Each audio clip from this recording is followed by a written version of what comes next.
कस्तो लाग्छ? प्रभुले केही सुन्नुहुन्न जस्तो लाग्छ। रुदा प्रार्थना गर्दा सबै गर्दा पनि परिस्थिति बदलिन्न जस्तो लाग्छ।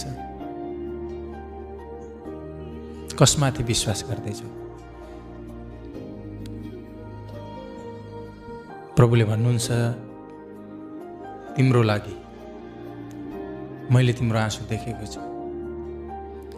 तिमी बन्द कोठामा रुँदै गरेको मैले सुनेको छु। तिमीले मलाई पुकारेको मलाई थाहा छ।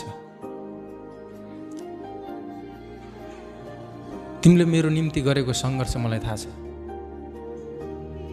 तिमीले मेरो नामलाई अपमानित हुन दिएनौ। मानिसले तेरो परमेश्वरले के गर्छ भनेर तिमीलाई बारम्बार भन्दा पनि तिमी त थामियौ त, तिमी अडियौ। म तिमीसँग खुसी छु भन्न चाहन्छु। म तिमीसँग आनन्दित छु।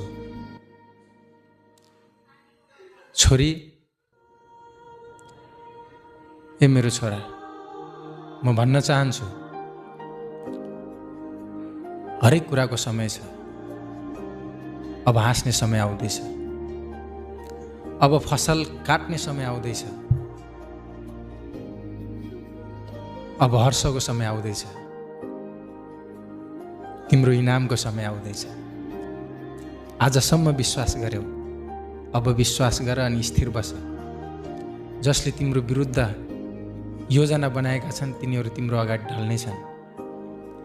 जसले तिमीलाई तिम्रा परमेश्वरले के दिए भनेर प्रश्न गर्नेछन्, म तिमीहरूको अगाडि तिमीलाई उठाउने छु र जवाफ दिनेछु, किनभने म जीवित परमेश्वर हुँ।